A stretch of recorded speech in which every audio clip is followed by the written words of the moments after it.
Bonsoir à toutes et à tous. Nous sommes très heureux de vous retrouver pour poursuivre notre semaine avec Kafka. Aujourd'hui, on pose une nouvelle question. Dimanche, on a commencé donc cette semaine avec la question « À qui appartient Kafka ?» Et là, aujourd'hui, c'est une question qu'on a empruntée à Kafka lui-même, qui est donc « Qu'ai-je de commun avec les Juifs ?» C'est une vaste question et pour cela, nous avons le plaisir d'être entourés de nos invités et d'accueillir Alena Wagnerova, qui est la spécialiste tchèque de Kafka, notamment de l'histoire de la famille de Kafka, et qui a également écrit un ouvrage sur Milena. Donc nous la remercions infiniment d'avoir fait le voyage d'Allemagne, parce qu'en fait elle habite en Allemagne, mais le voyage pour être avec nous ce soir. Et nous remercions également le Centre tchèque, sans qui sa venue n'aurait pu être possible, qui est partenaire de cet événement, mais aussi de toute la semaine, parce que, comme vous le savez peut-être, cette semaine s'inscrit dans l'année Kafka 2024, qui est donc conçue par le Centre tchèque, le Forum culturel autrichien et le Goethe-Institut. C'est vraiment un projet européen et on a été très heureux et très touchés aussi que le MAGE puisse s'y associer et ainsi de faire de Kafka, ou en tout cas un écrivain juif et européen. Et en ce moment, cela nous semble particulièrement important à quelques jours des élections européennes. Je remercie également notre invité Philippe Zard. Donc Philippe Zard, que certains d'entre vous connaissent sans nul doute, qui est professeur en littérature comparée à l'université Paris-Nanterre et qui travaille donc sur la question de la judéité en littérature. Et évidemment, s'il est là, il est spécialiste aussi de Franz Kafka. Et nous remercions également Ruth Zilberman, qui a donc accepté d'être en dialogue avec nos invités. Ruth Zilberman, donc évidemment la réalisatrice du magnifique documentaire 209 rue Saint-Maur, mais de bien d'autres également. Et voilà. Et je vais laisser la parole à Léa Weinstein, qui est à mes côtés, qui a conçu donc avec nous cette semaine. Merci à tous. Excellente soirée.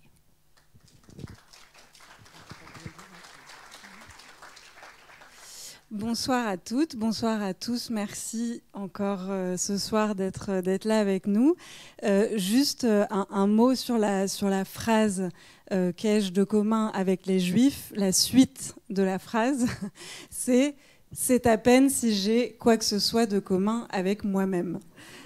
Voilà, ce qui vous montre à quel point cette question est compliquée, mais aussi à quel point elle est riche pour traverser une part de la vie et de l'œuvre de Kafka. Je voudrais simplement remercier chaleureusement Ruth Zilberman d'avoir accepté d'être ici ce soir et d'être en dialogue avec nos invités. On a aussi pensé à vous, Ruth, parce que vous avez certainement pu écouter la série que Ruth Zilberman a consacrée aux 4 femmes de la vie de Kafka sur France Culture, dans l'émission LSD, la série documentaire. Donc 4 femmes avec Kafka, 4 épisodes. Et voilà, cette question des femmes, on avait aussi envie de lui donner une place à l'intérieur de cette semaine. Et on a trouvé ça intéressant de poser cette question de l'articulation, de la question des femmes et la question du judaïsme, qui va donc aussi traverser la soirée. On va vous proposer d'entendre 2 extraits sonores de la série de Ruth, qui commence, et chaque épisode de cette série commence par une phrase de Philippe Zard, qui est ici ce soir, et qui dit dans ce générique que chacune de ces 4 femmes porte en elle, à sa façon, une part du destin juif et européen. Voilà, donc on est très heureux de vous avoir tous et toutes ce soir. Merci.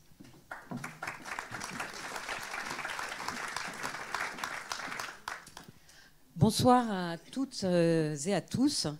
Donc, je suis ravie d'être en compagnie ici d'Alena Wagnerova et de Philippe Zard pour évoquer ce qui ressemble bien à une question qu'on pourrait qualifier de serpent de mer, le rapport ô combien essentiel et ô combien ambivalent de Franz Kafka au judaïsme, dans ses multiples dimensions, identitaires, existentielles, littéraires naturellement, comme un héritage troublé et un domaine d'aspiration utopique, qui s'inscrit dans une trajectoire biographique, historique, et nous évoquerons notamment votre compagnie Alena Wagnerova, le sort si particulier de cette minorité juive de Bohême, dont est issu Kafka, ainsi que la génération et le milieu auquel il appartenait avec ses amis et contemporains. Je pense à Max Brod, évidemment, mais aussi, par exemple, à des figures comme Jiří Langer ou Hugo Bergman. La génération des fils, en quelque sorte. Nous nous attacherons aussi à évoquer ce que vous, Philippe Zard, avez qualifié de poétique crypto-juive, à savoir, et je vous cite, l'inscription textuelle altérée, oblique de la tradition ou de la condition juive dans les textes mêmes de Kafka. Nous tenterons donc de cerner ce judaïsme fantôme, ce judaïsme fantasme, qui accompagnera Kafka jusqu'au jour même de sa mort, que nous commémorons aujourd'hui. Mais auparavant, et pour démarrer cette rencontre, je voudrais me tourner vers vous, Alena Wagnerova, car dans votre beau livre « La famille Kafka de Prague », vous revenez sur un aspect, me semble-t-il, assez souvent méconnu des lecteurs, notamment français de Kafka, à savoir la condition des Juifs de Bohême jusqu'à leur émancipation en 1846, dont on sait peu qu'ils étaient contraints par un certain nombre de lois, et en particulier la loi des familles qui s'est appliquée jusqu'à la génération du grand-père même de Kafka, Jacob. Alors pouvez-vous un petit peu nous dresser, sans évidemment à gros traits, ce qu'était cette loi des familles et surtout quel était ce judaïsme des villages propres au judaïsme de Bohême, qui me semble important parce que c'est le milieu dont est issu Hermann, le père de Franz.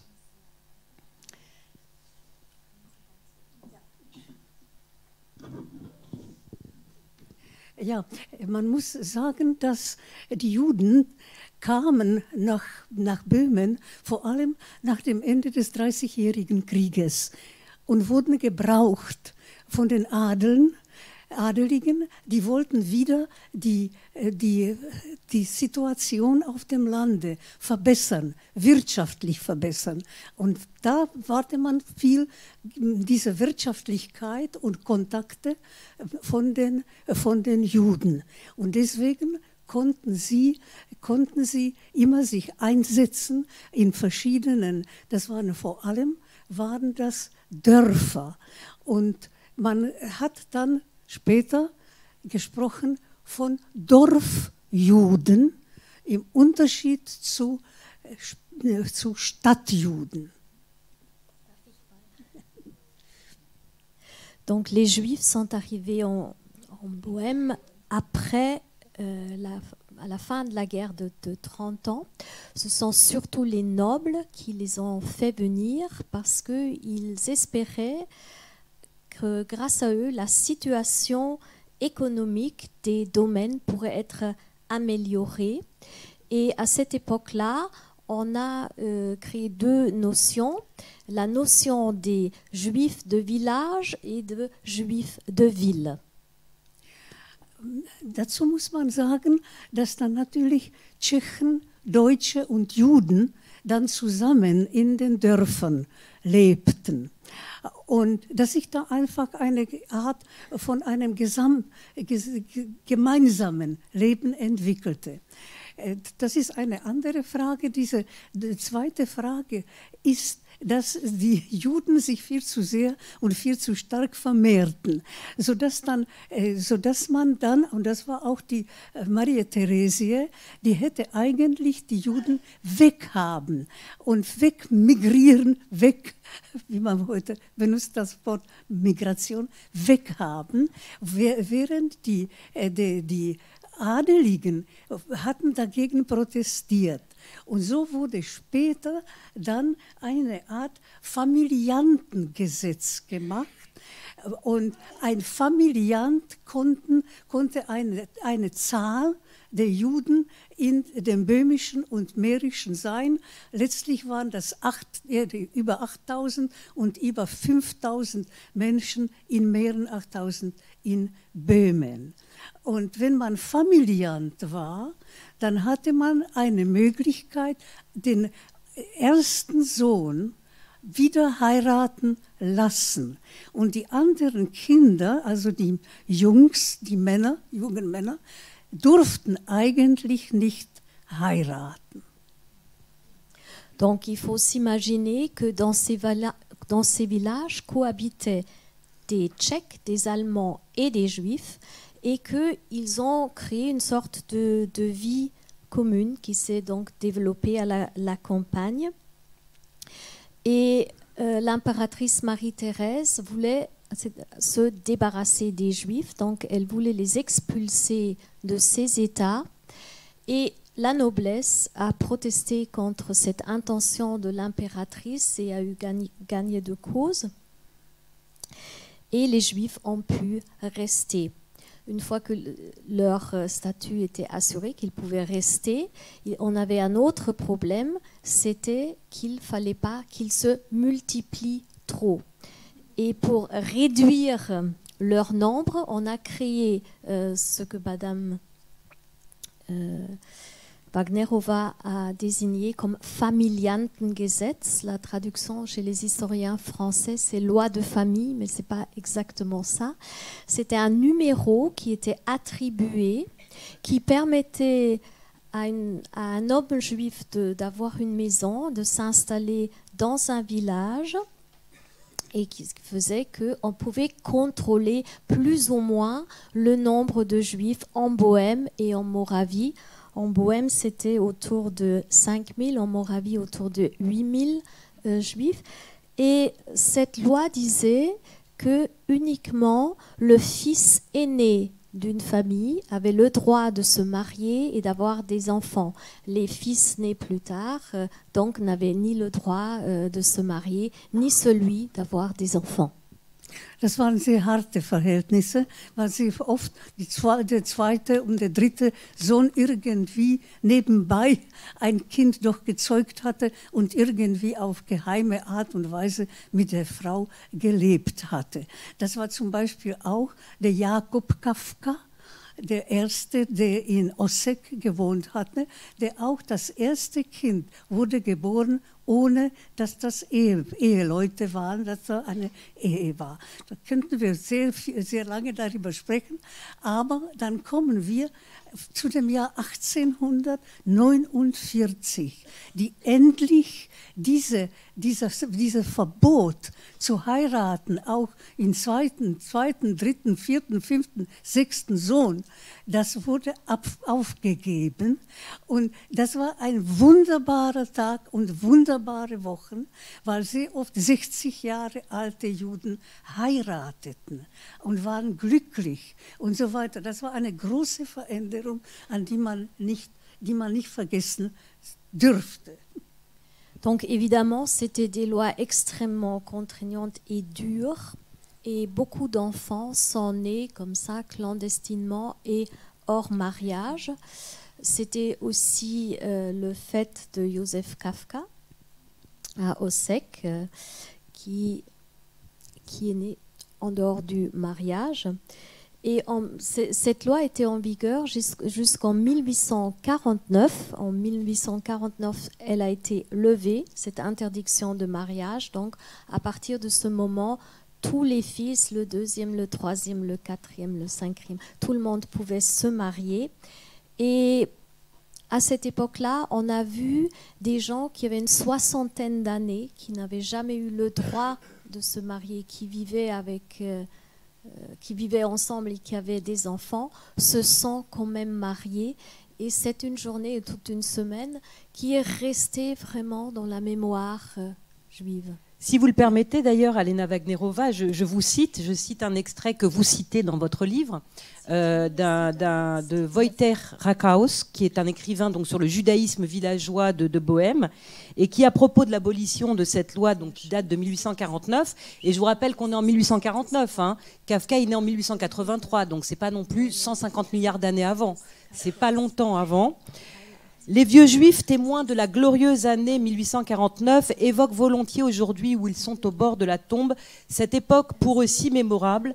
Ils ont vécu cette révolution inoubliable qui fit des juifs, ces esclaves enchaînés pendant des siècles, des êtres humains. Les chaînes tombèrent, le juif put se déplacer librement et acquérir des terres. Il fut aussi libéré des liens qui meurtrissaient le plus douloureusement l'âme juive. Le juif eut le droit de se marier. Quand on songe aux difficultés qu'eut ensuite Kafka avec le mariage, je dois avouer que ça laisse rêveur.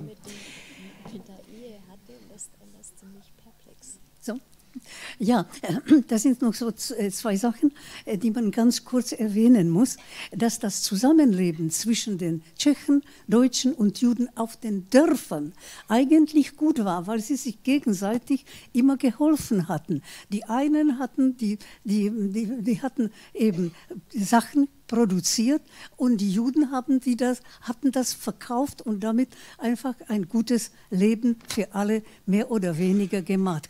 Das war allerdings ein sehr hartes Leben, wie das immer der Vater von Franz Kafka immer gesagt und erzählt hatte, bis das Franz Kafka gar nicht mehr hören konnte, was sein Vater sagt. Das ist für mich sehr wichtig zu betonen, dass die Juden, Tschechen und Deutsche auf dem Dorf lebten sehr gut zusammen und haben sich auch geholfen, indem das zum Beispiel die Juden sagten dann nicht mehr Synagoge, sondern Kirche.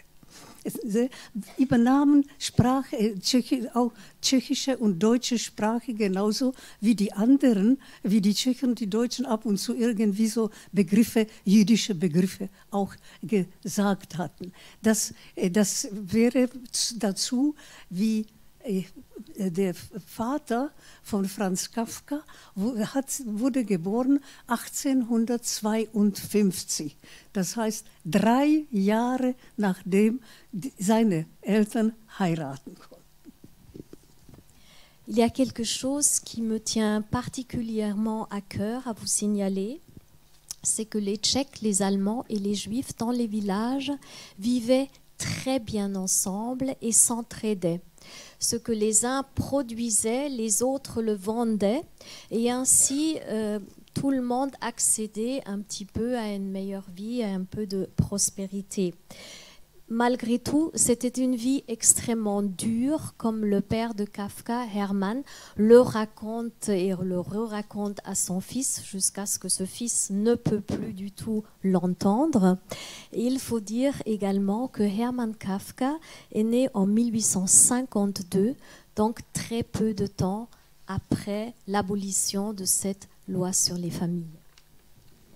Alors justement, si ce fameux Hermann, ce fameux père dont on aura l'occasion de reparler, que Kafka accuse bien souvent de ne lui avoir transmis que des bribes de judaïsme, alors même que paradoxalement il vient d'un judaïsme villageois où le judaïsme est extrêmement présent, et on peut pas s'empêcher de se dire que la fascination dont on aura l'occasion de reparler de Kafka pour les Ostjuden, pour le judaïsme de l'Est, et bien finalement, malgré tout, avec son père, il avait un exemple d'un judaïsme qu'il aurait qualifié d'authentique, puisque c'est cette authenticité qu'il a recherchée plus tard. Mais donc Hermann Kafka finalement s'est installé à Prague dans une double trajectoire finalement d'ascension sociale et d'assimilation. Il s'est marié, comme vous le savez, donc avec Julie Levy. Et je voudrais savoir quelle était la situation quand le petit Franz Kafka naît en 1883 à Prague.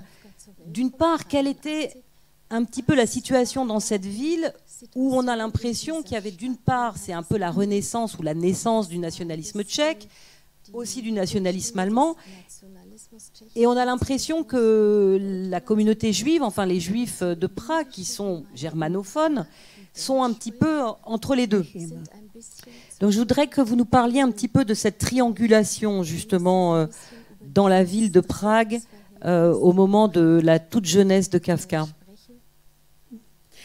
Ja, dieses Jahr 1849 bedeutete auch, dass die jungen Juden aus den Dörfern weggingen, gingen in die Städte, weil sie wussten, dass in den Städten werden sie besser arbeiten können, vielleicht leichter arbeiten und mehr Geld verdienen. Und von diesen jungen Leuten war auch, das könnten wir sehr lange noch darüber reden, aber von den jungen Leuten ging raus auch Hermann Kafka.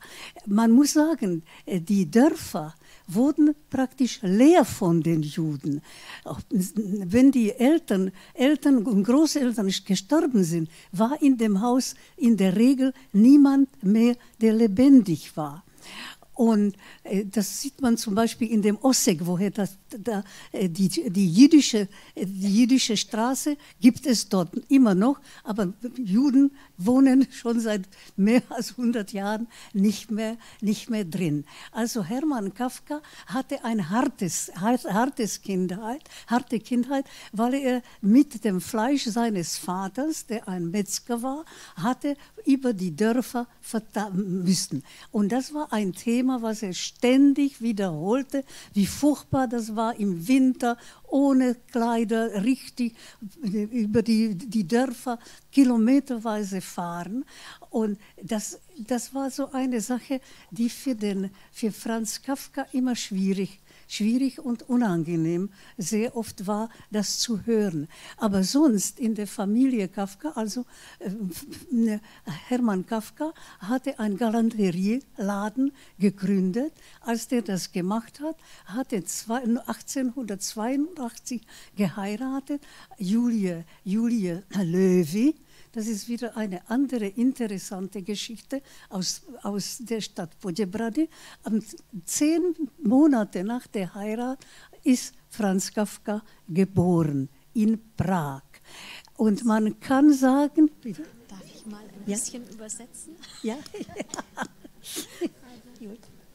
Donc, à partir de 1849, pour que vous puissiez suivre le déroulement quand même, les villages se vident des habitants juifs, les jeunes partent à la ville, les vieux restent, et à la fin, ces villages meurent parce que une fois que les parents et les grands-parents sont morts aussi, ces villages sont complètement vidés de leurs habitants juifs. À Ossek, d'où vient donc le père de Franz Kafka, la Jüdische Straße, donc la rue des Juifs, existe toujours, mais elle est vide, il n'y a plus personne qui y habite. Et l'enfance de Hermann Kafka était extrêmement dure, son père était boucher, et Hermann avait la tâche de livrer dans les villages alentours la viande. Et c'était une tâche particulièrement rude en hiver parce qu'évidemment, il n'avait pas des habits appropriés, et c'était extrêmement difficile de résister au froid, et Hermann le racontait et le re-racontait. En 1882, il est déjà à Prague, il ouvre un magasin et il épouse Julie Löwy, dont l'histoire familiale serait également très intéressante à raconter. Et 10 mois après le mariage, naît Franz Kafka. Ein Satz wäre noch zu Ihnen, dass Prag, die Juden sprachen sowohl Deutsch als auch Tschechisch, weil wenn man verkaufte, in Prag lebten also tausende Tschechen, natürlich auch tausende Deutsche und dann tausende Juden. Und da brauchte man die beiden Sprachen, das war ganz wichtig. Und Deutsch und Tschechisch sprach perfekt auch Franz Kafka. Donc, il est important de savoir que les Juifs à Prague parlaient à la fois l'allemand et le tchèque, car quand on travaillait dans la vente, il fallait pouvoir parler aux milliers de Tchèques et aux milliers d'Allemands qui étaient les potentiels clients. Et Franz Kafka également parlait parfaitement les deux langues. Alors, Philippe Zard, je me tourne vers vous. Et donc, qu'est-ce qu'on sait de la pratique finalement? Donc, on a ce portrait finalement d'un Hermann Kafka et d'une Julie Löwy qui ont quand même été élevés dans un judaïsme assez riche. Et finalement, Kafka leur reproche surtout à son père de ne lui avoir transmis que des bribes. Alors, qu'est-ce qu'on sait de la pratique finalement, de la pratique familiale du judaïsme. Quelle éducation juive a donc reçu Franz Kafka au sein de sa famille? Ce qui est tout à fait notable, c'est, au regard de tout ce qu'on vient d'entendre, c'est la rapidité assez spectaculaire du processus de déjudaïsation. Déjudaïsation certes relative, mais malgré tout assez impressionnante, dans la mesure où, quand on se penche sur la pratique familiale dans la famille Kafka, on se rend compte que c'est déjà un judaïsme très aseptisé, j'ai presque envie de dire pasteurisé, réduit, minimisé en tout cas. Globalement, il se résume à l'observance assez superficielle des 4 principales fêtes dans le judaïsme. On continue à faire sa bar mitzvah, bien sûr, on continue à assister à 4 offices par an, à peu près, mais encore une fois, au regard des pratiques traditionnelles, c'est déjà le signe d'une assimilation très forte. Et Kafka, d'ailleurs, dira souvent, avec une certaine cruauté, que son père ne faisait même pas spécialement semblant de s'intéresser au judaïsme. Il était au contraire très fier de son ascension sociale,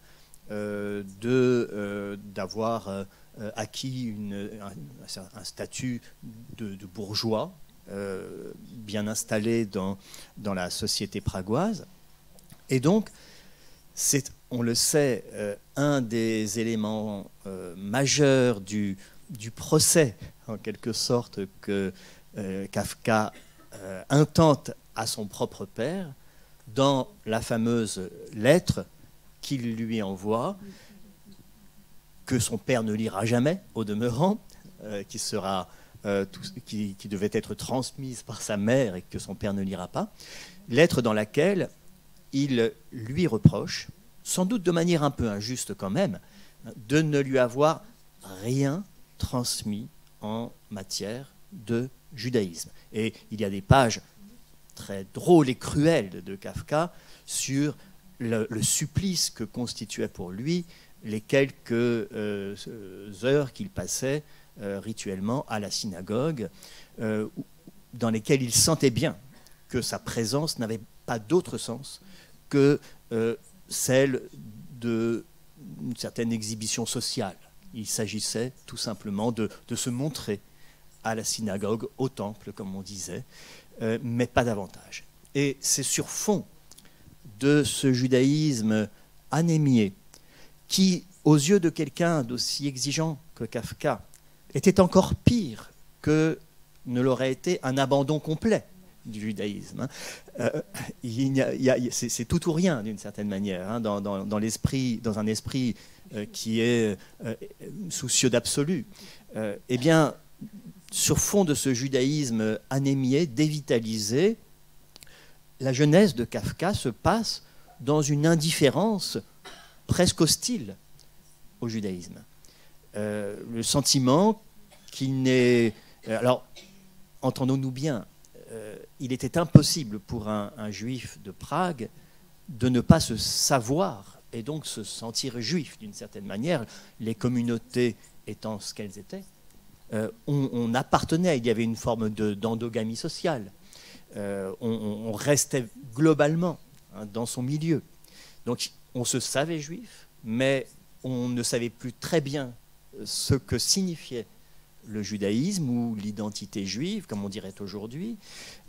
Et on savait aussi qu'on n'était pas tout à fait bienvenu dans les deux principales communautés de Prague, qui étaient la communauté nationale tchèque et la communauté nationale allemande, qui continuait à exercer, en tout cas linguistique allemande, qui continuait à exercer une certaine hégémonie culturelle, administrative et politique. C'est pourquoi Kafka, même s'il parlait le tchèque, a été éduqué en allemand, a étudié en allemand, a suivi une scolarité allemande. C'est là que l'on envoyait encore, hein, au début du siècle, les jeunes sujets de la bourgeoisie juive. Alors on a l'impression qu'il va y avoir une sorte de rébellion, une rébellion qui ne touche pas évidemment Kafka, qui touche finalement tout un milieu. Le milieu, je citais en introduction ses copains, hein, Max Brod, qu'on songe aussi à son ami Irgi Langer, qui est parti à l'âge de 19 ans à Belz pour recueillir, qui a écrit ensuite un très beau livre qui s'appelle Les 9 portes du ciel, des contes issus du chassidisme.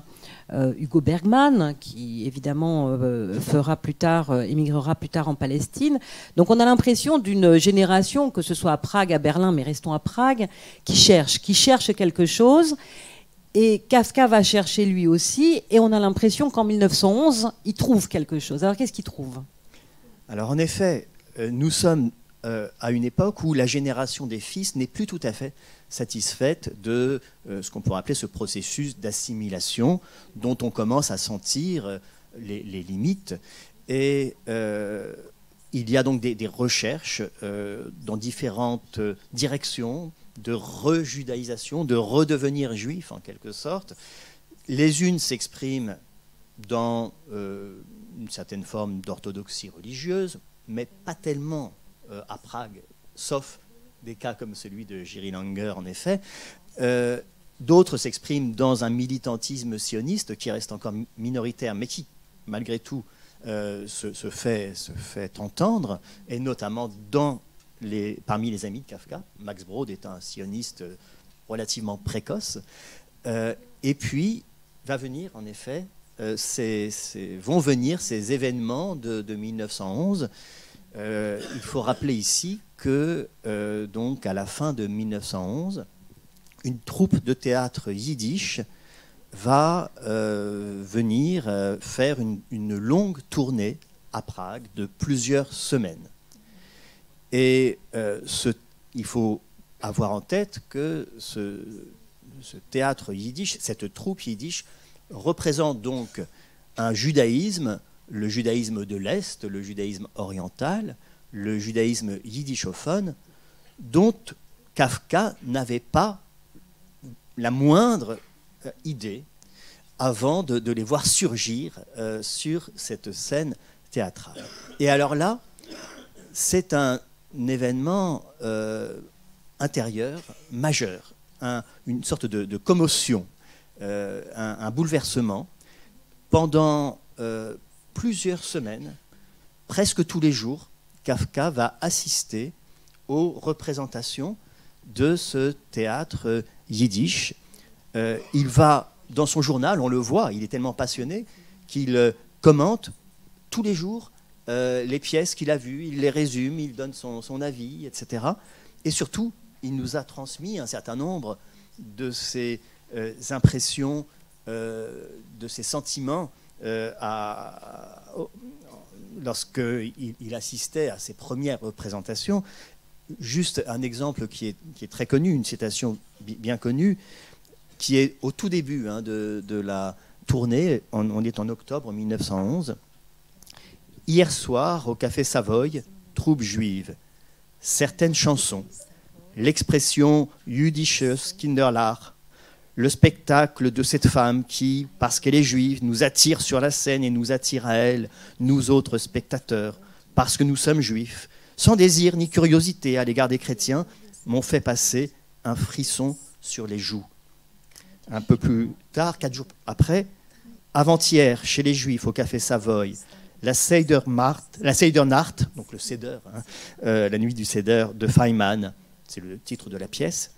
À certains moments, si nous ne sommes pas intervenus dans l'action, j'en ai pris rapidement conscience à l'instant, c'est uniquement parce que nous étions trop émus et non parce que nous n'étions que spectateurs. Et là commence un cheminement intérieur de Kafka, qui n'est pas simple, certes, mais au terme duquel on peut considérer qu'il est en train de renouer avec cette mémoire qui n'est même pas la sienne, en réalité, et qui ne peut même qu'entrer en conflit avec l'héritage familial, et notamment l'héritage paternel, au point que sa fréquentation de ces bohémiens, de ces romanichels, va susciter la colère, la fureur de son père qui va lui reprocher ses mauvaises fréquentations. Ces juifs qui parlent yiddish, c'est vraiment de la racaille aux yeux de Hermann Kafka. Il les traite de pouilleux. Il les traite de pouilleux. Et donc, évidemment, plus son père dit ça, plus Kafka se commet dans cette troupe. Alors, entendons-nous bien, dans cette troupe de théâtre, on joue des pièces du théâtre yiddish de très inégale valeur. Il y a des pièces d'auteurs majeurs comme Gordin ou Goldfaden et d'autres qui sont des pièces plutôt de bas niveau. Et Kafka n'est pas dupe, c'est-à-dire au bout de quelques jours, quelques semaines, il commence à émettre des réserves sur la qualité littéraire, etc. Mais on sent bien en même temps que malgré ces petites réticences, ce n'est pas cela qui compte.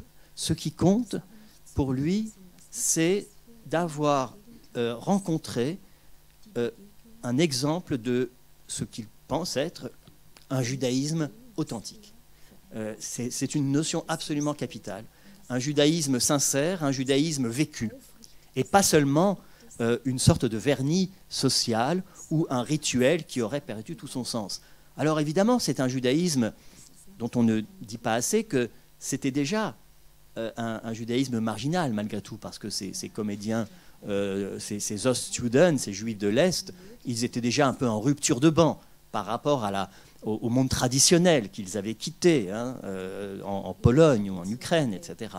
Mais néanmoins, ils formaient une communauté. Et le titre, je le rappelle, de ce qui nous rassemble, c'est cette phrase de Kafka qui a été rappelée, « Qu'ai-je de commun avec les Juifs ?» Et Léa Weinstein a très pertinemment rappelé que la deuxième phrase, c'est « C'est à peine si j'ai quelque chose de commun avec moi-même ». Et Kafka n'avait cessé de se voir, et même jusqu'à la fin de ses jours, comme un Juif désaffilié, un Juif en rupture d'héritage. Il avait des mots très durs sur le judaïsme occidental. Il avait notamment écrit à Milena, quand il rencontrera Milena, une lettre superbe, mais d'une cruauté terrible à l'égard de lui-même.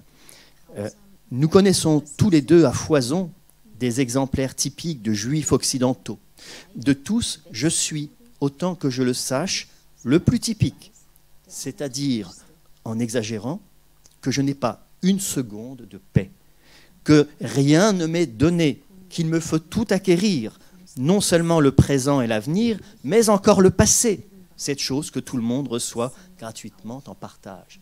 Et c'est sur ce fond de déshéritement que cette rencontre avec un judaïsme vécu ou pensé comme authentique se fait.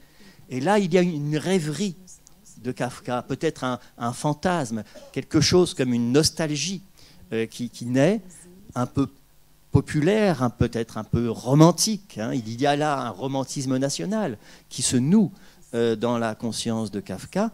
Et ce romantisme, à ce moment-là, ça va pas durer des années, mais il est incarné par le yiddish. La langue yiddish fait l'objet, pendant plusieurs semaines, d'une vraie rêverie sentimentale et nationale et culturelle de Kafka. Yiddish qu'il ne parle pas, qu'il comprend, comme beaucoup d'Allemands comprennent en grande partie le yiddish, mais ce n'est pas sa langue. Mais il sent qu'il y a là quelque chose d'authentique. Et là, Kafka, pendant des mois, va être, je dirais, sujet à une sorte d'appétit, de fringale, de choses juives, ce qui ne lui était jamais arrivé. Il va non seulement aller au théâtre, mais il va lire une histoire de la littérature juive, en se passionnant d'ailleurs très spécifiquement sur le théâtre d'inspiration chassidique. C'est ce judaïsme-là qui va l'intéresser. Il va lire des histoires juives, il va commencer à apprendre aussi un peu d'éléments sur la tradition, la religion, le Talmud lui-même, qui lui arrive de citer à ce moment-là dans son journal. Il va même faire une conférence d'ailleurs sur le yiddish qu'il prépare de façon très... Il fait une conférence sur le yiddish qui se termine par des mots terribles, adressés justement aux juifs occidentaux, aux juifs assimilés. Et il dit, dans c'est un moment d'idylle communautaire, mais on sent bien que cette communauté n'est pas encore la sienne et ne sera en réalité jamais la sienne. Une fois que vous aurez été ému par le yiddish, il s'adresse à son public de juifs pragois, vous ne reconnaîtrez plus votre calme d'autrefois. C'est alors que vous serez à même d'éprouver ce qu'est la vraie unité du yiddish, et vous l'éprouverez si violemment que vous aurez peur, non plus du yiddish, mais de vous.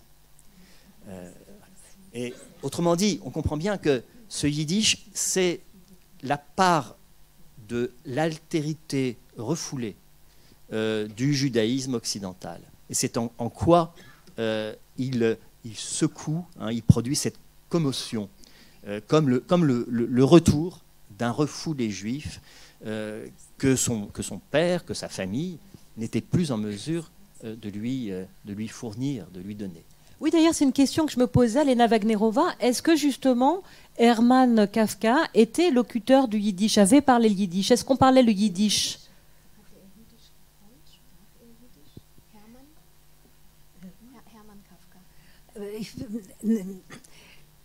Sicherlich, konnte, sagen wir, Hermann Kafka etwas lesen und sprechen, etwas, weil ging in die Synagoge, schon als Junge. Aber dass zu Hause gesprochen hätte, Jiddisch, überhaupt in der Familie nicht.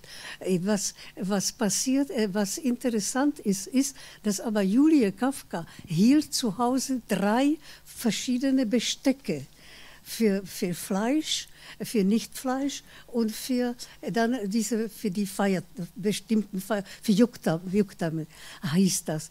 Das ist interessant, dass die Julia das gehalten hat. Ich denke, dass Kafka sicherlich sein ganzes Leben kämpfte mit Judentum, ja und nein. Aber man dürfte nicht auch vergessen, dass Franz Kafka seit 1908 bis 1922 arbeitete als Jurist in der Arbeiterunfallversicherung in Prag. Und das bedeutete für ihn wieder eine andere Sache festzulegen und darüber sich sehr zu beschäftigen. Und das war die Assoziation, das Asoziale für die damaligen Arbeiter. Und damit hatte er sehr viel getan. Diese Sachen wurden auch geschrieben, aber gingen dann in dem Archiv zurück und wurden gefunden erst in den 60er Jahren. Also das ist diese zweite Sache, mit der Franz Kafka kämpft. Mit der Religion, genauso mit dem Judentum, genauso mit der sozialen Problematik, wovon man lange nicht sprechen wollte. Und er hatte zum Beispiel mit Max Brod darüber nie gesprochen. Bei Brod ist eine Seite, ein Satz darüber. Und es ist interessant, wie Felicitas Bauer Briefe geschrieben hatte, schon in dieser Zeit, als er gearbeitet hatte, hatte er nie geschrieben, was er dann sozial macht. Und dann sagen wir, die Erfahrungen haben wir dann in seinem Werk, zum Beispiel im Prozess. Donc Hermann Kafka parlait et lisait le yiddish. Pas de problème, on va y arriver. J'espère. Et il allait à la synagogue, donc il a une compréhension, il maîtrisait un peu le yiddish. En revanche, à la maison et à sa famille, il ne parlait jamais yiddish. Et Julie, c'était un peu, sa femme, donc c'était un peu différent. Elle avait conservé au moins la tradition des 3 vaisselles à la maison. Et les 2 vaisselles, plus la vaisselle de fête, de Pâques, voilà. La vaisselle de Pâques, pardon. Ça fait 4 3 et 3. Excusez-moi. Donc Kafka n'avait pas seulement ces problèmes avec la religion, mais il avait aussi des problèmes avec les problèmes sociaux de l'époque. Il travaillait dans une assurance qui s'occupait des accidents de travail des ouvriers. Donc il voyait les problèmes sociaux dans une façon absolument terrifiante. Il a beaucoup écrit et ces écrits, on les a seulement retrouvés dans les années 60. Et c'est une partie de son existence dont il a très peu parlé. Par exemple, il n'en a jamais parlé avec Max Brod. Il ne les évoque pas dans ses lettres à Felice Bauer. Et pourtant, c'était une partie très importante de son existence. Alors malheureusement, nous n'avons pas ce soir la possibilité d'évoquer l'exhaustivité de la vie de Kafka, parce que nous en aurions pour quelques semaines ensemble. Je reviens donc à cette question du judaïsme sous toutes ses formes. Et donc, on a quitté Kafka avec vous, Philippe Zard, cette année 1911-1912, avec cette rencontre quand même déterminante avec le théâtre yiddish. Et il se trouve que cette année-là, c'est aussi une autre rencontre déterminante qui va se passer, puisque c'est la rencontre avec Felice Bauer, que, comme vous le savez, il rencontre un soir chez Max Brod. Et cette rencontre se scelle étrangement sur la promesse d'un voyage en Palestine. Et donc, on va aborder plus tard la question du sionisme. Je rappelle, vous l'avez dit, que Max Brod a été engagé très tôt pour la cause sioniste, dès 1909, ce qui est quand même extrêmement précoce. Et donc, que ce soit cette rencontre autour donc, de cette promesse de voyage en Palestine, et ensuite ce qui va se passer lors de cette rocambolesque aventure quand même de 5 années de relations épistolaires intenses, nous allons l'évoquer dans un instant, après avoir écouté un extrait audio de cette série. Donc.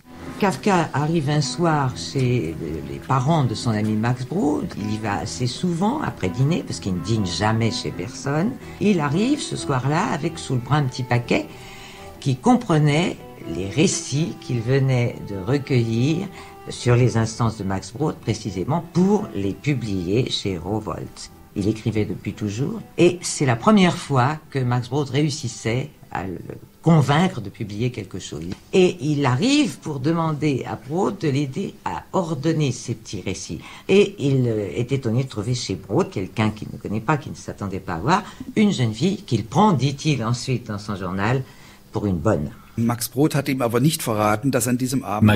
ne l'avait pas prévenu qu'il y aurait un autre invité chez lui ce soir-là, une lointaine parente de Berlin, du nom de Felice Bauer.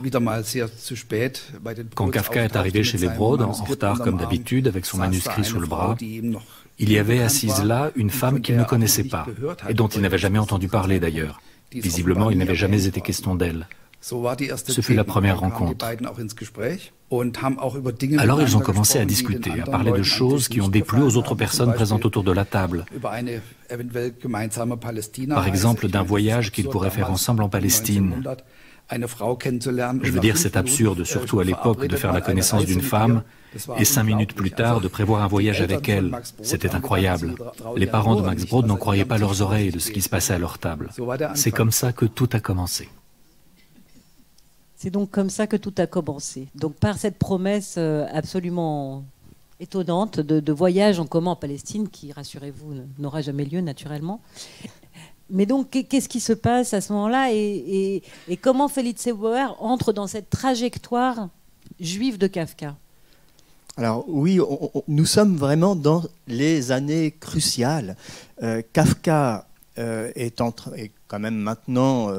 on est en 1912, donc il a 25 ans, il commence déjà à il a une situation, il commence à songer à s'établir, mais il a déjà chevillé au corps la passion, la vocation de la littérature. Simplement, il faut en effet assumer toutes les charges qui reviennent à un homme adulte. Et donc, Kafka commence en effet à songer au mariage. Et Felice Bauer se trouve sur son chemin. On parlait de coup de foudre, me semble fort exagéré. Tout le monde sait que ça ne s'est pas tout à fait passé comme ça. En effet, il a été rappelé que Kafka n'avait pas été particulièrement je dirais, impressionné par la beauté de Felice Bauer. En revanche, eh bien, quelque chose se construit, une sorte de machine à fantasmes qui se construit autour de cela. Et je voudrais justement vous faire sentir peut-être une des sources de cette complexité intime de Kafka. Alors, vous savez, dans son journal, dans ces années-là, il note, je l'ai dit, quelques phrases du Talmud, juste avant, puis juste après cette rencontre. Et une des premières phrases qu'il note est la suivante.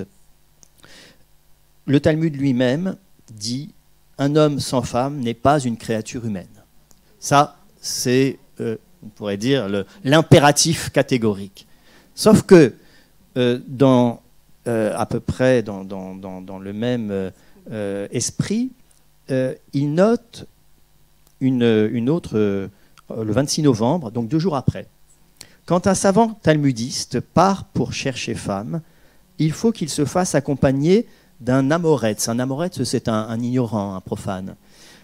Parce que ce savant, trop plongé dans sa science, ne remarquerait sûrement pas de lui-même les choses nécessaires. Donc, alors, et il cite aussi cette phrase intéressante, tirée des Maximes des Pères, elle est assez connue. Celui qui interrompt son étude pour dire « comme cet arbre est joli » a mérité la mort. Autrement dit, rien ne doit détourner le sage de son étude. Sage qui est d'ailleurs tellement pris par son étude, on le voit qu'il ne regarde même pas les femmes autour de lui, il ne pourrait même pas trouver une femme s'il n'avait pas un auxiliaire. Mais qu'est-ce qui se joue là ? Vous voyez, d'un côté, le judaïsme lui dit « marie-toi », de l'autre, il note des phrases, des sentences, des aphorismes qui laissent entendre qu'un sage doit être entièrement, exclusivement possédé par l'étude. Or, Kafka n'est pas possédé par l'étude, mais il est possédé par une passion tout aussi impérieuse, qui est la littérature. Kafka est celui qui dira bientôt à Felice « Je n'ai aucun intérêt artistique, mais je consiste en littérature, je ne suis rien d'autre et ne peux être rien d'autre. » Et pendant des années, c'est le refrain, c'est la ritournelle de Kafka. Autrement dit, il courtise Felice Bauer tout en lui faisant comprendre que si elle se marie avec lui, c'est l'enfer qui l'attend. Parce que la seule chose qui l'intéressera sera d'écrire et qu'elle devra venir dans sa cave lui servir peut-être quelques mets pour le sustenter, mais pour le reste, il est incapable d'envisager une vie conjugale. C'est-à-dire que Kafka, dans ce moment où il songe au mariage, dans ce moment où il redevient juif, adapte le judaïsme à ses propres fins personnelles. Et qu'est-ce que c'est que ces fins personnelles ? C'est les littératures. C'est-à-dire que l'art, pour Kafka, la littérature, va devenir le commandement auquel il va se soumettre. Et qui, paradoxalement, lui impose de se marier, certes, puisque le judaïsme impose de se marier, mais lui interdit, en réalité, le bonheur conjugal.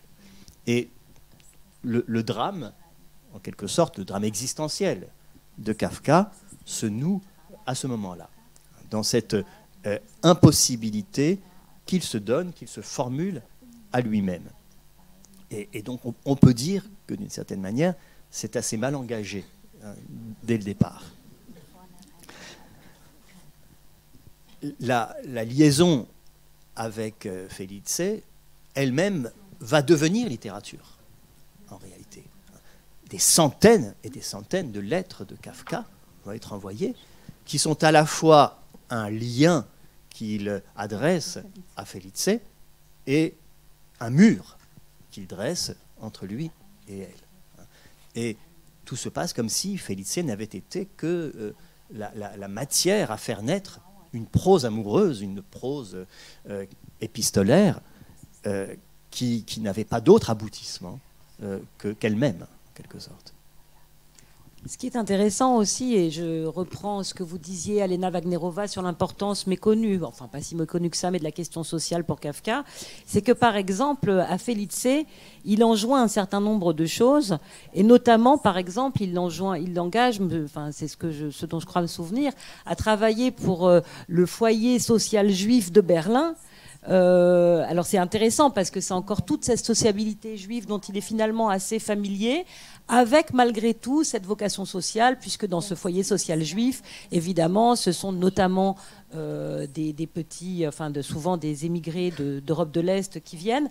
Donc il arrive quand même, il y a toute cette dimension sociale et juive qu'on sent, notamment dans cette correspondance à Felice.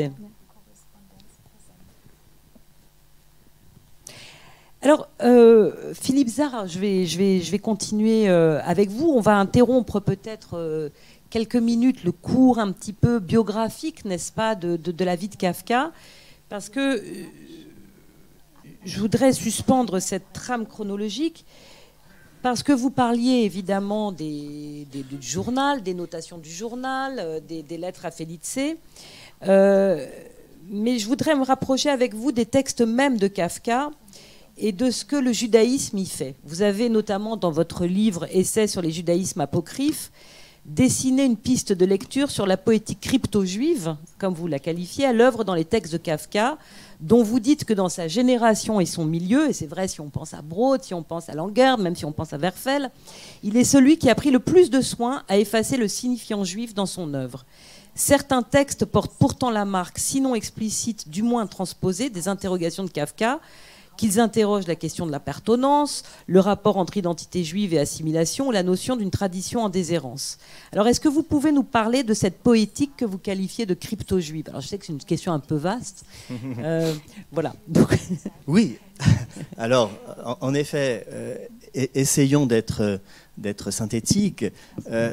Kafka est un immense paradoxe pour tous ceux qui s'intéressent à la littérature d'inspiration juive, tout simplement parce que c'est un auteur qui a pris un soin systématique, unique en son genre, d'évacuer tout, jusqu'au mot même de judaïsme et de juif, de l'ensemble de son œuvre fictionnelle. C'est une œuvre... Alors, et le paradoxe, c'est que c'est une œuvre dont on a pu montrer, et je me suis moi-même inscrit dans ce sillage, qu'elle était traversée par des thèmes, des images et même des textes juifs, on pourra en dire quelques mots, mais qui ne comportent pas le mot juif, qui ne représente pas de juif. Alors que Max Brod, Werfel, tous ceux qui fréquentaient Kafka, et à la même époque des Joseph Roth, etc., représentaient, ou Schnitzler, ou Zweig, représentaient à l'occasion des personnages juifs, des milieux explicitement juifs. Rien de tel chez Kafka. Si bien que cet auteur, si profondément imprégné, empreint de judaïsme, a pu aussi passer pour, superficiellement en tout cas, étranger aux préoccupations juives de son temps. C'était bien sûr un contresens. Je vous donne juste un tout petit exemple. Quand on lit le premier roman de Kafka, l'Amérique, ou bien ça s'appelle aussi le disparu. On se rend compte que c'est une histoire de l'exil d'un jeune homme chassé de chez lui, un jeune homme européen, allemand, chassé de chez lui et qui part pour New York. Donc, récit d'exil américain assez classique, tel qu'on en trouvait énormément, d'ailleurs, dans la littérature juive du début du XXe siècle. Le mot juif n'est jamais prononcé, rien n'est indiqué dans ce sens-là, mais quand on regarde la conduite du récit, on se rend compte qu'il y a carrément une sorte de patron biblique dans le récit. C'est-à-dire que, vous regardez, ça commence par un jeune homme expulsé parce qu'il a fauté avec la bonne, c'est l'expulsion du paradis originel. Il débarque à New York, il est recueilli par son oncle Jacob, c'est le moment patriarcal. Ensuite, il faute avec Jacob et il est chassé de chez lui et il va travailler dans une ville qui s'appelle Ramsès. C'est l'exil en Égypte. Il faute à Ramsès et le voilà qui a escorté de 2 vagabonds, 2 vauriens, se mettent à traverser le territoire. C'est l'exode. Et au bout de cet exode, il va rencontrer une sorte de gigantesque entreprise qui lui promet un travail et le salut. La terre promise, hein, en quelque sorte. Et tout ça, hein, sans jamais à part le mot de Ramsès, qui pour quelqu'un qui connaît le rituel de Pâques, c'est, hein, ils construisirent des entrepôts à Pithom et Ramsès, eh bien, à part ce mot-là, rien n'indique ici une empreinte. Et alors, le judaïsme de Kafka peut passer par la réécriture de motifs bibliques, mais ce n'est pas, par exemple, un passage où il réécrit le mythe de Babel à sa manière. C'est comme un midrash qu'il écrit sur les vraies raisons de l'échec de la tour de Babel. Donc, mais c'est assez ponctuel.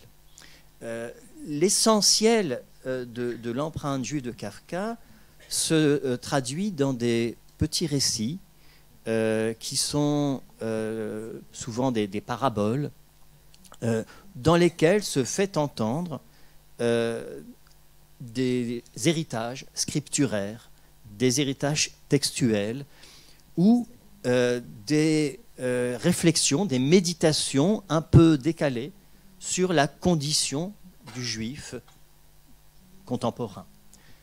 Alors là, il y aurait beaucoup à dire.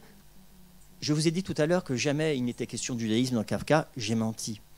Il y a une exception. Il y a une exception, c'est un texte que Kafka n'a pas publié de son vivant, qui s'appelle « Dans notre synagogue ».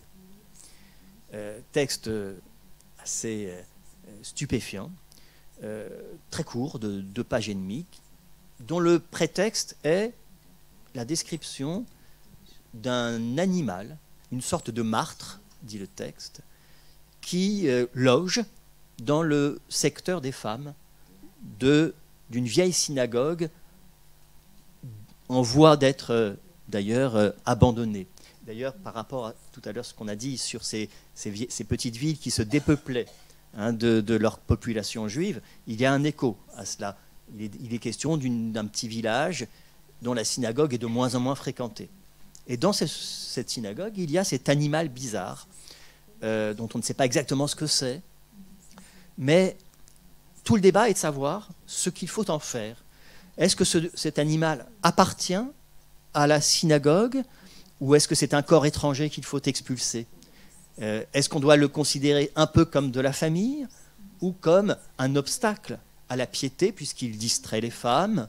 On ne sait pas exactement ce qu'il peut faire, etc. Il y a même une discussion entre rabbins pour savoir s'il faut ou non l'expulser, s'il rend invalide le rite, etc. Et puis à la fin, on se dit mais que de toute façon, on ne pourra pas s'en débarrasser, donc autant le laisser là.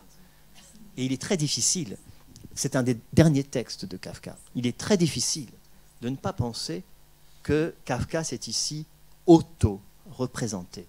C'est-à-dire que une des questions que se pose Kafka à la fin de son existence, peut-être, à travers ce texte, c'est bien celle de savoir s'il a sa place, en quelque sorte, dans cette histoire juive, dans cette société juive, dans cette communauté juive. Qu'ai-je de commun avec les Juifs ? C'est bien la question de la communauté qui est posée. Et quel est ce drôle d'animal, cette drôle de bête qu'est un écrivain juif, mais qui n'a pas véritablement, qui n'est pas inscrit dans la tradition, et qui pourtant, inlassablement, manie des thèmes, des situations, des questionnements qui sont ceux que se pose le judaïsme à cette époque-là. Et donc, ce texte est une exception. Mais d'autres nouvelles sont des allusions à peine voilées à la question juive. Un autre texte, qui est cette fois-ci un texte satirique, qui s'appelle « Rapport pour une académie », une sorte de fable, un peu fantastique. C'est l'histoire d'un singe, d'un grand singe, capturé en Afrique, et qui, pour se tirer d'affaire, s'est hominisé. Il a appris à parler. Il est devenu un quasi-homme. Et il est appelé par l'Académie à faire un exposé sur sa vie antérieure de singe. Et il commence par dire que sa vie antérieure de singe, il l'a complètement oubliée. Et on comprend que c'est parce qu'il y a eu un traumatisme de la capture, etc. Et il a perdu la mémoire. Et donc, il dit, je ne peux vous parler que de ma métamorphose, parce que c'est un récit de métamorphose aussi, hein, en homme. Et donc il le fait de manière très, très détaillée, comment je suis devenu un homme, comment j'ai appris à parler, comment je suis devenu un artiste de music-hall.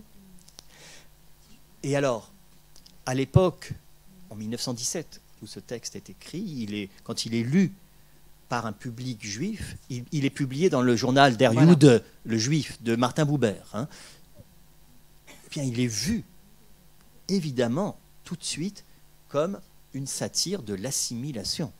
Ce singe hominisé qui se croit devenu homme, mais qui ne sera jamais un homme, qui continue à avoir son pelage de singe, qui continue à avoir des relations avec une guenon qu'il cache, parce qu'il ne peut pas trop la montrer, que son air paniqué de singe en captivité lui fait peur aussi, le renvoie à des choses un peu angoissantes. Ce singe est en partie seulement, un miroir déformant de ce qu'est à l'époque l'assimilation. Une satire à double sens, évidemment. On se moque à la fois des hommes et on se moque à la fois du singe.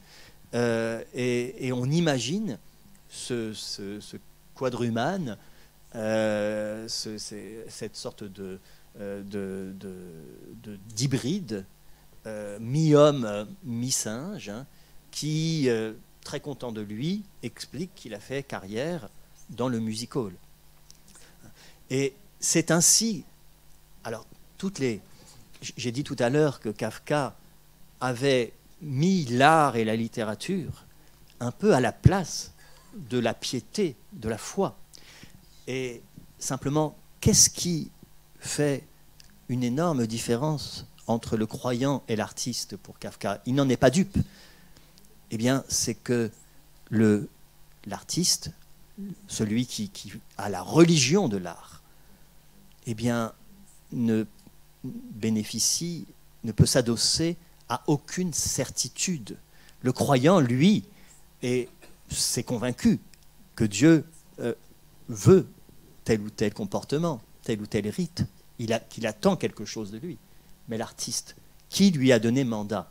Et alors ça, c'est une des choses les plus touchantes, les plus bouleversantes chez Kafka, c'est que tout au long de son existence, et de plus en plus dans les dernières années, eh bien, il s'est lui qui a voué toute sa vie, sacrifié sa vie et ses intérêts affectifs, sentimentaux, familiaux à l'art, jusqu'au bout, se demande, premièrement, s'il a été à la hauteur de cette ambition démesurée qu'il avait, et enfin, il le pense tellement peu qu'il demande qu'on brûle ces textes, et il se demande de surcroît si l'art n'est pas, lui aussi, d'une certaine manière, une imposture, une illusion.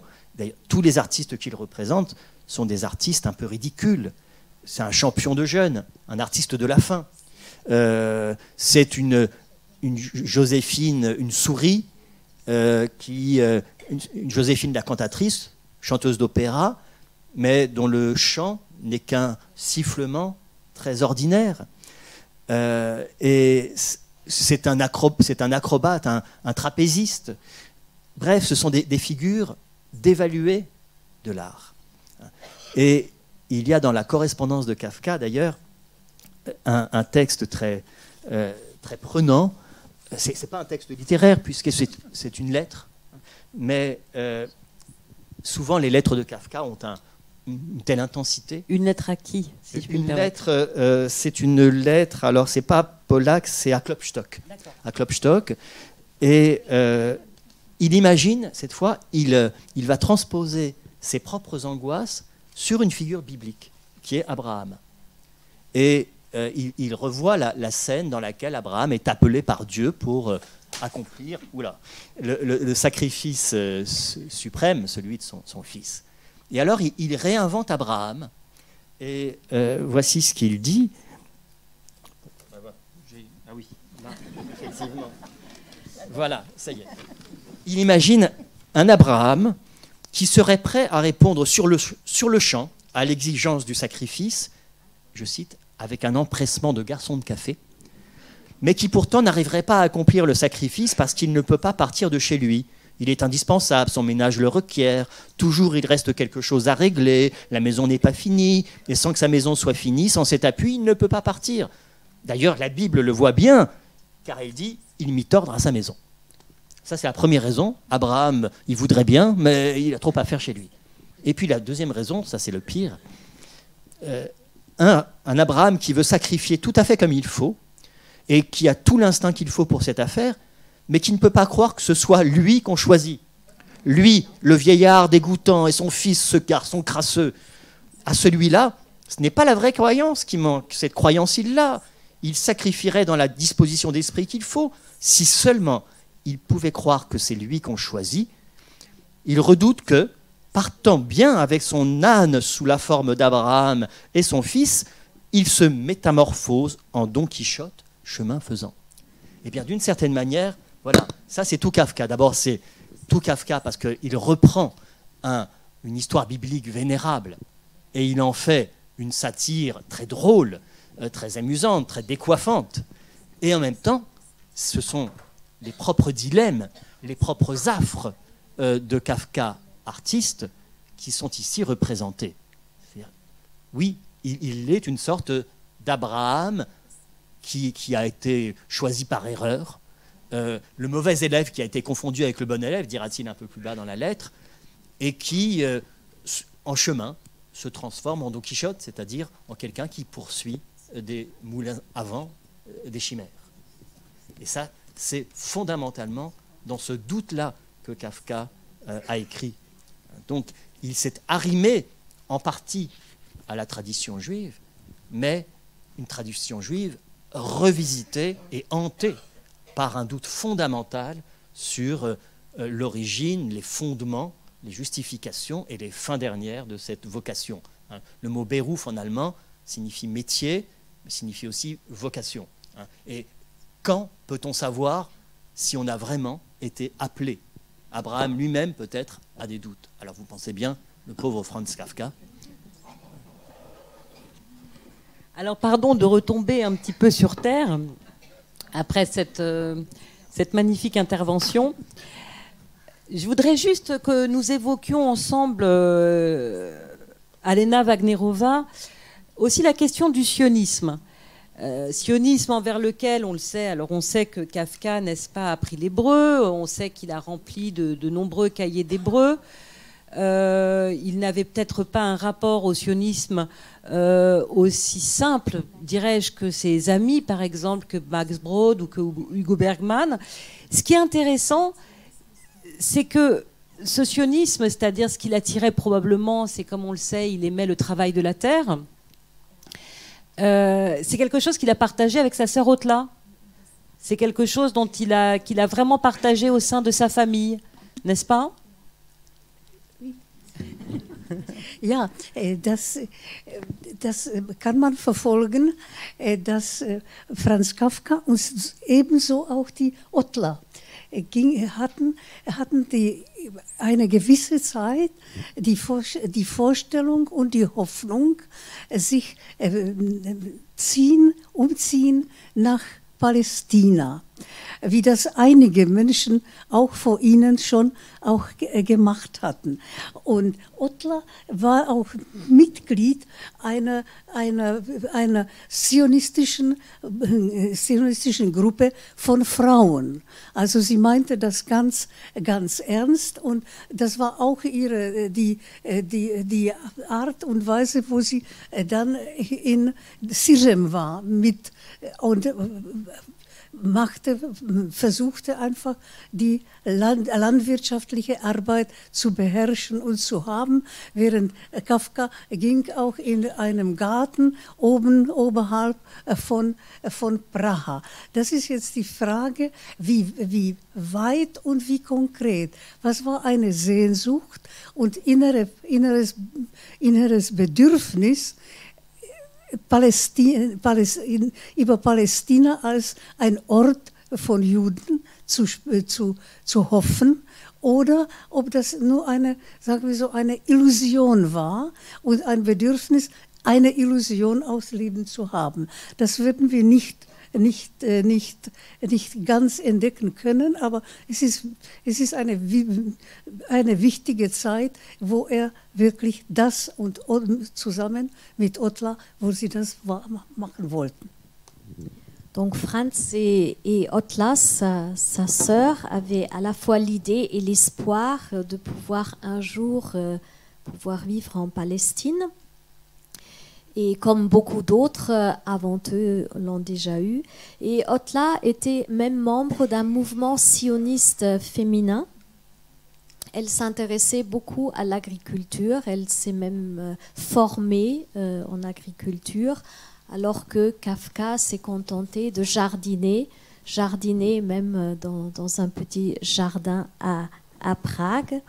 Donc on ne sait pas très bien dans quelle mesure c'était vraiment un projet concret, on ne le saura probablement jamais.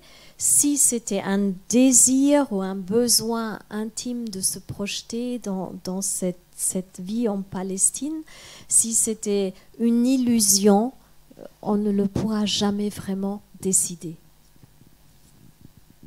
Oui, si je puis ajouter quelque chose, alors la relation de Kafka au sionisme était complexe, ça a été souvent dit. Hein. Il y a dans l'ensemble des textes de la correspondance de Kafka des formules qui sont éminemment sionistes, d'autres au contraire qui sont extrêmement réservées vis-à-vis du sionisme. Donc il serait difficile de trouver une doctrine. Et je dois dire aussi que, de manière générale, les idéologies n'intéressaient pas Kafka. Par contre, ce qui l'intéressait dans l'idée sioniste, c'était au fond le même problème que celui que nous avons vu avec la troupe de théâtre yiddish, avec le judaïsme chassidique qui l'intéressait passionnément. C'était l'idée de, justement, vivre quelque chose qui était de l'ordre de la pensée, hein, et pas seulement, justement, en rester à la dissociation entre la pensée et l'action. Et donc il y avait une dimension concrète dans le sionisme qui l'a intéressé. Et le sionisme l'a de plus en plus intéressé à mesure qu'il devenait autre chose qu'une lubie, qu'une chimère d'intellectuel, mais où qu'il en voyait aussi les réalisations, qu'il en suivait l'accomplissement. Donc, de ce point de vue-là, dans ces derniers mois, notamment avec l'influence de Dora Diamant, qui a été sa dernière compagne, sans doute la vraie expérience d'épanouissement amoureux, c'est avec Dora qu'il l'a vécu. Dora était sioniste, et donc il s'est certainement à ce moment-là rapproché de cette idée. Ce qui montre encore, enfin, ce que montre également autre chose. J'ai parlé tout à l'heure de sa relation au yiddish. Le yiddish, ça a été un fantasme, ça a été un rêve, mais il y avait dans l'esprit de Kafka, et ce n'est pas un jugement de valeur générale, malgré tout, il sentait bien qu'il y avait une dimension un peu passéiste, romantique dans le yiddish. En revanche, Kafka, dès 1917, s'est intéressé à l'hébreu. Et il ne s'est pas seulement intéressé à l'hébreu, mais il l'a appris. Et il a appris l'hébreu moderne et pas l'hébreu biblique. C'est très important. Contrairement peut-être à l'image qu'on peut en avoir, ce qui l'intéressait, c'était l'hébreu porteur d'un véritable avenir politique et social. Et de fait, il a eu plusieurs professeurs d'hébreu, etc. Et à la fin de sa vie, il parlait un hébreu satisfaisant. Il n'était pas, c'est pas un hébreu absolument courant, mais il avait ce qu'on pourrait appeler un niveau d'élève avancé en hébreu. Et ça, c'est très important. Ce qui permet de penser que les derniers rêves de Kafka, d'un voyage en Palestine, bien sûr, n'étaient plus possibles du point de vue tout simplement de sa santé. Il était devenu trop malade pour que ses rêves puissent avoir une quelconque réalisation. Mais je ne crois pas qu'il faille les prendre à la légère. Rappelons quand même qu'il envisageait d'ouvrir, qu'il riait un petit peu en envisageant d'ouvrir un restaurant à Tel Aviv où il serait serveur et Dora Diamant à la cuisine quand même. Voilà. Et au-delà de l'humour, je crois qu'il y avait chez Kafka un sens assez étonnant de la vie concrète, de la vie incarnée. On a parfois une image un peu stéréotypée de Kafka comme une sorte de prêtre ascétique, etc. Mais en réalité, ce qui l'intéressait constamment dans la vie des gens, c'était l'incarnation, d'un bout à l'autre, beaucoup plus que les thèses philosophiques. Et c'est d'ailleurs ce qu'il a trouvé finalement avec Dora, où on a l'impression qu'une partie de sa relation compliquée au judaïsme, finalement, dans la dernière année de sa vie, se remet à l'endroit, puisque je vous rappelle que Dora Diamant était justement issue de ces milieux, elle venait de Pologne, et elle parlait le yiddish, et en même temps, elle a, dans leur vie commune, qui a duré malheureusement que quelques mois à Berlin, ils ont ensemble donc travaillé l'hébreu et envisagé, eu ces projets d'immigration, mais dont j'imagine que Kafka ne pouvait pas imaginer qu'il les mènerait à bien, puisqu'il était extrêmement déjà diminué physiquement. Malheureusement, j'en viens déjà aux dernières questions, parce qu'on pourrait passer à peu près 5 ou 6 heures ou des semaines comme je vous l'ai proposé, mais je ne sais pas si ça serait possible. Donc il y a évidemment énormément de choses que nous n'avons pas abordées, mais je voudrais, pour conclure, tout d'abord, Alena Wagnerova, que vous évoquiez finalement ce qui a été la postérité juive et tragique de Kafka, puisqu'on le sait, donc il est mort en 1924, mais finalement tout le monde juif, et notamment, alors je ne parle pas uniquement de ses amis, mais sa famille, finalement a été littéralement englouti naturellement à partir de 1939. Je voudrais que vous nous rappeliez le sort, par exemple, des sœurs de Franz Kafka.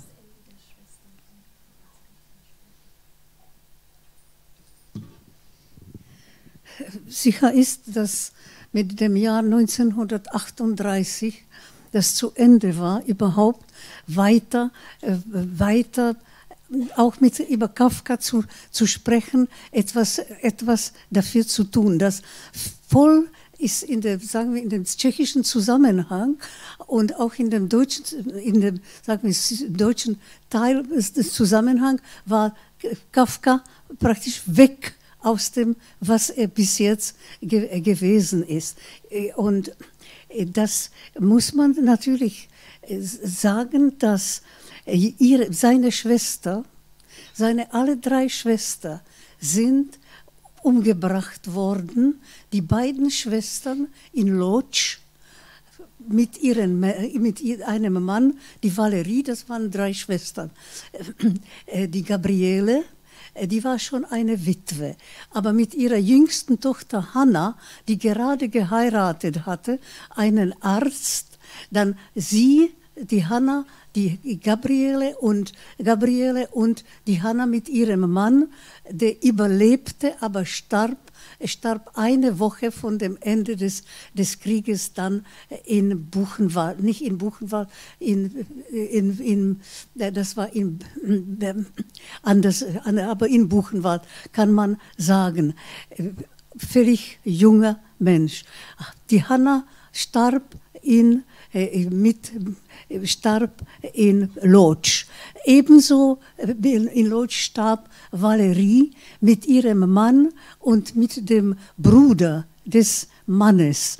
Und man soll sich nur vorstellen, dass als die Tschechen nach Lodz kamen, dass man dachte, dass die schon in Lodz waren, sagten, ach, wie gut angezogen Sie sind, was für alles machen Sie. Sie bringen Brot, das alles haben wir überhaupt nicht. Und in dieser Situation kamen sie in einer gewissen Hoffnung zu überleben. Das sind also die 2 Schwestern. Und Ottla hatte sehr darunter gelitten, dass, weil sie einen nicht-jüdischen Mann hatte, dass sie eigentlich nicht hätte nach Theresienstadt oder schon überhaupt nicht nach Auschwitz kommen sollen, wir, ihre Schwester und ihre Verwandten. Und das führte, und sie hatte dann auch 2 Töchter, Vieru und Helenu.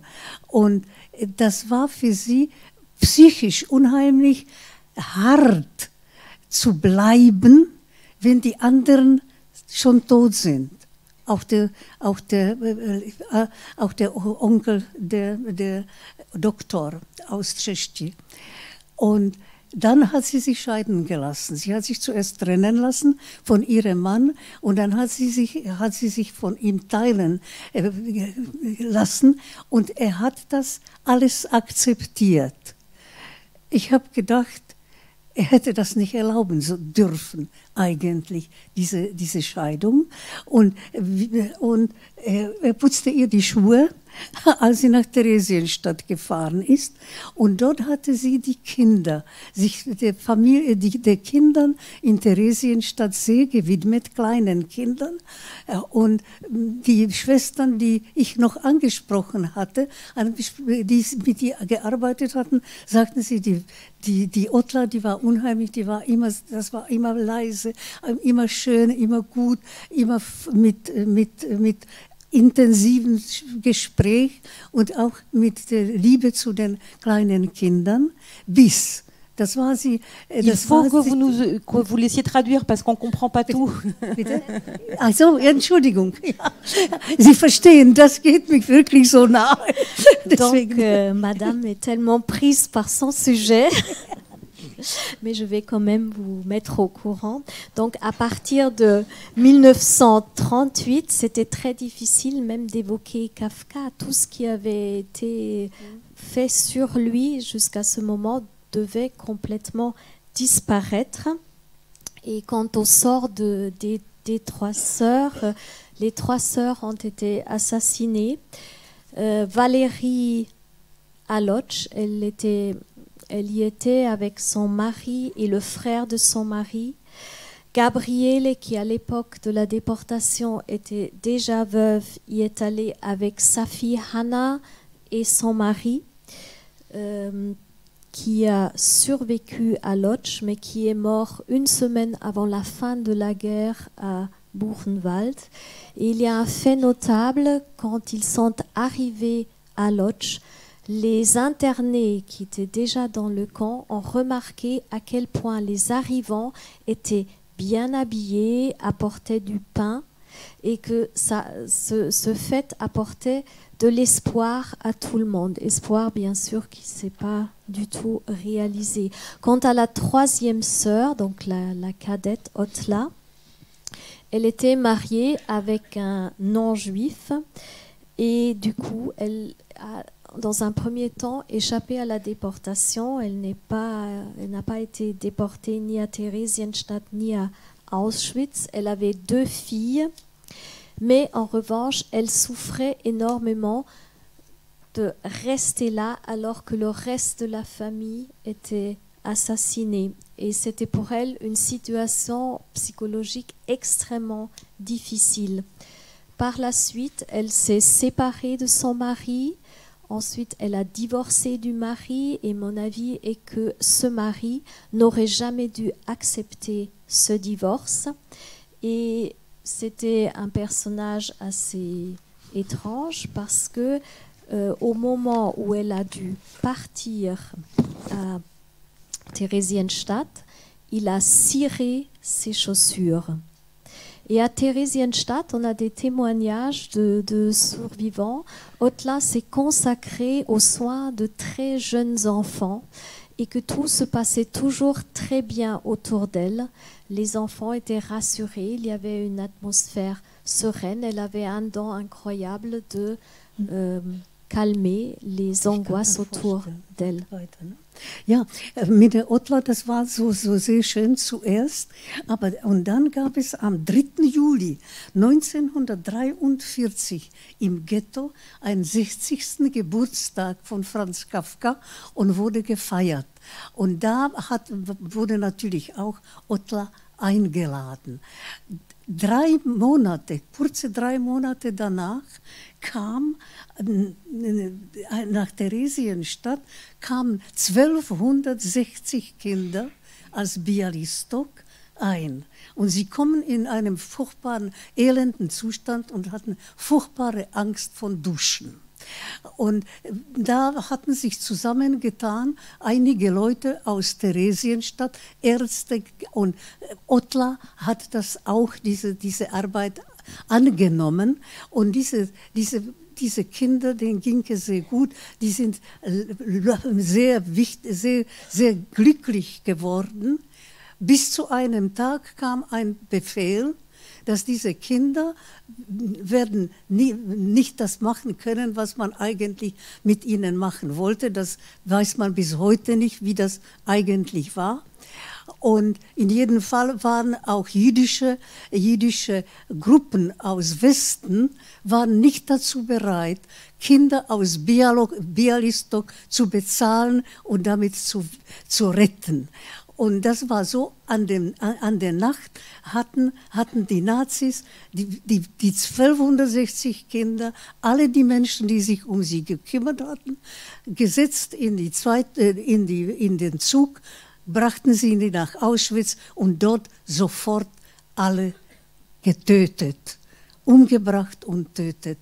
Und ich denke nur, dass die Otla hatte sich bis zu dem eigenen Tod auch im Auschwitz in der Gasschrecklichkeiten hat sie sich um die Kinder gekümmert. Das wäre alles. Donc le 3 juillet 1943, on a fêté le 60e anniversaire dans le camp de Lodz. Et bien sûr, Otla était à Theresienstadt et Otla était conviée aussi. Et 3 mois après est arrivé un convoi avec 1260 enfants dans un état de saleté terrible après un long transport. Et ces enfants avaient terriblement peur des douches. Mais Otla a pu les rassurer et s'en occuper et calmer ses angoisses. Mais après, on ne savait pas trop quel était le destin prévu pour ces enfants déportés, jusqu'au jour où un autre ordre est arrivé et on a transporté tous ces enfants à Auschwitz. Otla les a accompagnés et elle s'est occupée jusqu'au moment de leur mort de ces enfants. Et c'est tout ce que je voulais ajouter à ce sujet. Écoutez, je vous remercie beaucoup, Alena Wagnerova, Philippe Zard. Naturellement, il y aurait beaucoup d'autres choses à aborder, mais s'il vous plaît, voilà quelques questions dans la salle, si vous en avez. Pourquoi Eva dit au début, dans le village, il y avait les Tchèques, les Allemands et les Juifs. Et pourquoi cette distinction entre géographique et juif? Il n'y avait pas des catholiques, des protestants et des juifs, où il y avait... Je n'ai pas compris. Pour répondre rapidement à votre question, malgré tout, on est quand même en Europe centrale, donc évidemment chacun se caractérisait aussi par l'identité nationale. Et les Juifs n'étaient pas des Allemands en fait. Donc il y avait des Allemands, des Tchèques et des Juifs. Je ne sais pas si je réponds rapidement à votre question. On est dans une Europe des nationalités, et donc c'était des groupes qu'on appellerait ethno-nationaux. Pardon ? Non, c'était des groupes distincts. C'était des groupes distincts et on devait se déclarer, même après la Première Guerre mondiale, on devait se déclarer de nationalité tchèque ou de nationalité juive, par exemple. L'Europe centrale, alors le problème, c'est que c'était le problème des Juifs d'Europe centrale, c'est-à-dire qu'à l'ère des nationalités, ils étaient un groupe ethnique spécifique, mais il n'y avait pas de territoire, à la différence des autres groupes nationaux. La distinction entre citoyenneté et nationalité a prévalu en Europe de l'Est et prévaut encore dans certains pays. On n'est pas du tout dans le système français où on ne distingue pas nationalité et citoyenneté. C'était dans l'ancienne URSS, il y avait une nationalité juive, je le rappelle. En vous écoutant, j'ai pensé à quelqu'un dont le profil a l'air assez analogue à celui de Kafka. C'est le sociologue Norbert Elias, qui est né en 97, donc une quinzaine d'années après Kafka, en Allemagne, aussi d'une famille très assimilée. Qui a aussi vécu le célibat et la dédication, non pas à la littérature, mais à la sociologie, et dont on peut s'étonner, comme pour Kafka, que le thème juif est à peu près totalement absent de son œuvre, notamment dans son grand livre « Les Allemands », dont on pouvait s'attendre à ce qu'il y soit question du judaïsme, et en fait il est pratiquement absent, mais dont on peut se dire que le judaïsme infuse dans son œuvre. Il est présent un peu partout sans qu'il soit jamais nommé, notamment à travers l'obsession de la hiérarchie, très, très importante pour des gens nés dans une minorité à l'intérieur d'un ensemble qui n'est pas du tout juif. Et donc j'étais très frappée en me disant que peut-être que ce rapport très, très contradictoire entre une assimilation qui fait que le judaïsme est quasiment absent et puis une imprégnation qui fait que, de fait, il est partout présent dans l'œuvre, même s'il n'est pas dit. Voilà, il y a vraiment une communauté de destin, me semble-t-il. Alors oui, mais je dirais que c'est quelque chose que l'on peut généraliser, c'est-à-dire que c'est toute une discipline qui consiste à essayer de chercher dans quelle mesure des déterminations, des influences ou des héritages, conscients ou inconscients, du judaïsme ont pu influencer des grandes œuvres, y compris, par exemple, vous citez des grands sociologues. On sait qu'une grande partie de la sociologie moderne, depuis Durkheim, doit beaucoup à des gens, à des hommes qui ont eu un héritage juif, que ça n'est évidemment pas fortuit. Ce qui se passe avec Kafka, c'est que je crois qu'il y a vraiment là, beaucoup plus que quelque chose d'inconscient, il y a un jeu que Kafka assez délibérément mène avec le judaïsme. Je prends juste très rapidement un exemple très connu dans le procès. Dans le procès, indépendamment du thème de la loi, qui bien sûr dès lors qu'il y a une obsession de la loi, on peut toujours deviner, subodorer quelque héritage juif. Mais il y a un moment un prêtre qui, dans une cathédrale, donne à Joseph K., présente à Joseph K. une parabole qui ressemble comme deux gouttes d'eau à certaines histoires chassidiques, à certains contes chassidiques, certes noirs, mais quand même, on s'y tromperait. Et l'interprétation de ce conte, ou de cette parabole, est ensuite discutée par Joseph K. et par le prêtre sur un mode qu'on a rapproché à bien des égards de la discussion, de la controverse talmudique. C'est-à-dire qu'on voit Joseph K. et le prêtre discuter de ce texte exactement comme un rabbin et un disciple discuteraient d'un passage de la Bible ou des Écritures en général, ou du Talmud, etc. Et donc là, il y a des reprises de termes qui sont tout à fait conscients. Donc Kafka joue avec cet héritage, il le fait, mais il le fait après l'avoir altéré, adultéré, métamorphosé. Il en fait quelque chose qui est une réinvention du judaïsme. Et c'est là qu'il est génial, parce que, si vous voulez, des exemples de gens qui ont eu à peu près les mêmes histoires culturelles que Kafka, on en a des centaines dans cette Prague et dans cette Autriche, de cet empire d'Autriche de l'époque. Mais il y a un seul Kafka, de ce point de vue-là. Et là, parce qu'il a réinventé, il disait « je dois réinventer le passé », même le passé. Il a inventé son héritage. Et à partir de bribes, de fragments, il a fait quelque chose de nouveau. Et le paradoxe, si vous voulez, c'est qu'aujourd'hui, on est parfois amené à interpréter des textes de Kafka comme on interpréterait des passages de la littérature sacrée, enfin de textes bibliques, de textes ésotériques qu'on cherche à interpréter. Donc il a reproduit ce mécanisme herméneutique, exégétique que l'on trouve dans le rite juif lui-même. Si. Alors, oui.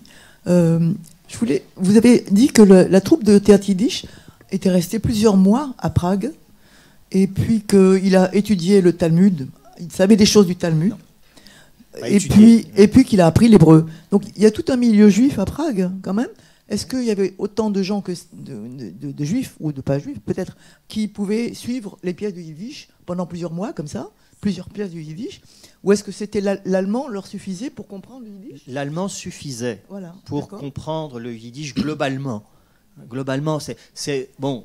Je ne veux pas vexer les yiddishophones, mais à l'époque, c'était un peu, pour la bourgeoisie pragoise, c'était un peu une sorte de patois. Oui. Donc on reconnaissait 80% du vocabulaire allemand. Et puis il y avait les mots hébreux, etc., plus ou moins déformés.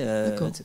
Donc oui, le public juif de Prague, il y avait 10% de juifs à Prague à peu près.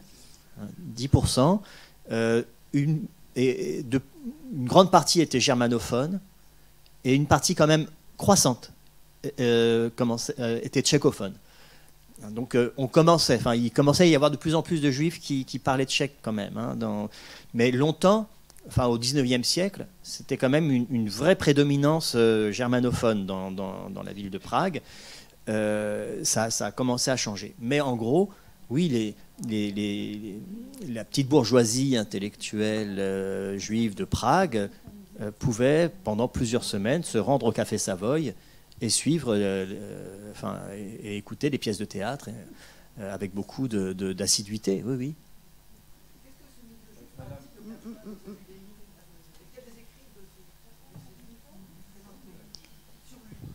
Alors, il faut juste rappeler que Kafka a très peu publié de son vivant. Kafka a publié de son vivant l'équivalent de 200 pages. À peine. Il a publié La Métamorphose, Le Verdict, une douzaine de nouvelles dans Le Médecin de campagne, et puis 3 nouvelles alors qu'il était en train de mourir. Et puis c'est tout. Le procès, le château, etc. Tout ça, c'est posthume. Donc il était quasiment inconnu de son vivant. On ne pouvait pas en dire grand-chose. quelques-uns le connaissaient. Alors on me fait signe à la régie que malheureusement il est temps de se quitter. Encore une fois, je vous remercie, Alena Wagnerova, Philippe Zard et vous, public, de votre écoute.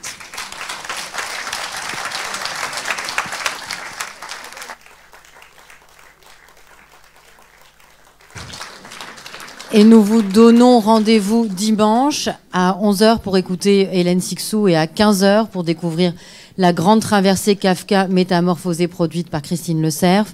Et j'aimerais qu'on prenne encore quelques secondes pour remercier Cornelia Geiser, qui a été donc l'interprète d'Alena Wagnerova avec talent. Merci beaucoup Cornelia Geiser. Merci et merci à tous.